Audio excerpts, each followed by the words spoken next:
All right. So here it is, midterm election night, listening to Fox News, and I took out the old P220. There's a problem with it, and it didn't seem right to me. So here's the problem. Look at that. Look at how much play that thing has.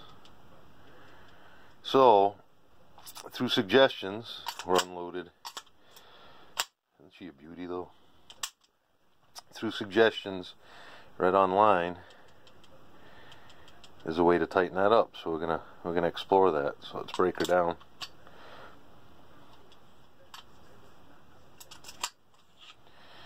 Don't need that. Don't need that. Don't need the barrel.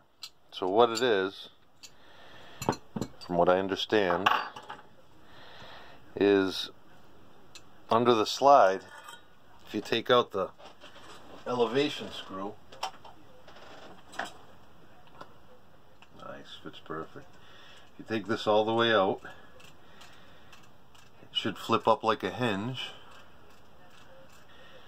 So there's a set screw right there that loosens up. So what I'll do is I'm going to clean up under here, make sure everything's intact. Maybe we'll take this this little set screw out. You can see it, but it's not even protruding beyond the bottom of it. So a little dab of goo.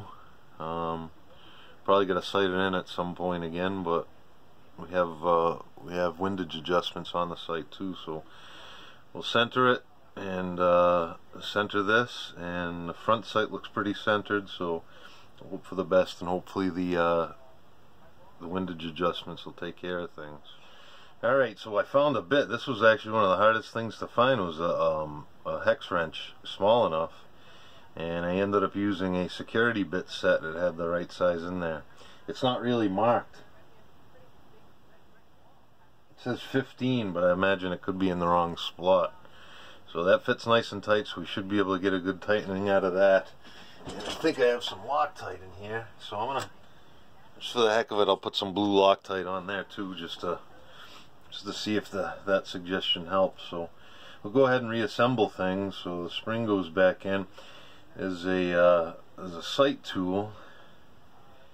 We're gonna just try doing it the old-fashioned way. I'm not gonna put the set screw in yet. Yeah, easy peasy. So I'm not gonna put the set screw in yet. What I'm going to do is, underneath there's there's a lock pin, but there's also the pin, the setting where there's a detent where the elevation screw protrudes through and then protrudes into the slide. So it seems like you could kind of see it in there.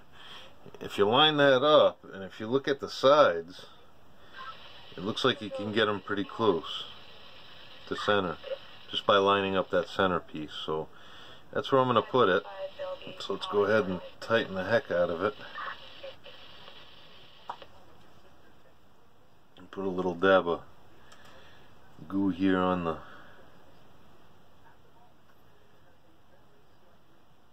Alright. Not much surplus juice in the deal here. Oh, there we go, figures. So I'm going to dab half of that off. Dab half of that off. Flip this back up, make sure it lines up. I'm checking the spacing on the side of the sight. So both sides are exposing about the same amount. I'm going to go ahead and tighten the heck out of this. One guy suggested drilling a hole right at that edge where the screw is, so you don't have to remove the elevation screw.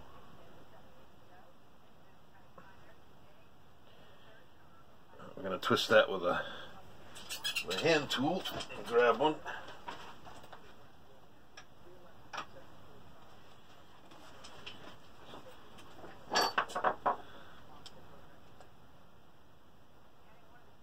And that settles that. So now, thankfully, the two springs in that stay in there. So now I should be able to tighten this elevation screw down.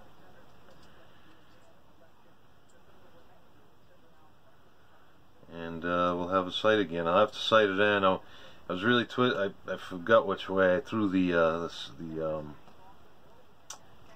targets away where I first shot this. Much better. It doesn't budge now. It's amazing. Oh, I'm as smart as the internet makes me. So that's it. So now we got to go to the range, sight it in, but it's barely moving at all. The back's moving a little bit, but that's not. It's always going to go back to the same spot. Yeah, let's put it back together. Do a function check. And then we'll be good to go. Look at that thing, huh? As I drop it.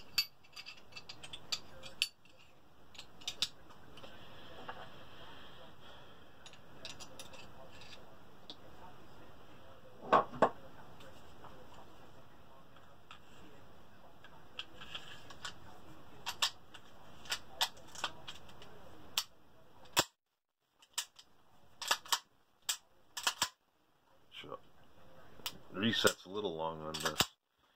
Not as long as the weapon with the short reset trigger, but gives you a little bit more time to recover maybe after the blast of a 10mm. So there you have it. Tighten up the sights. Yep, nice and solid now.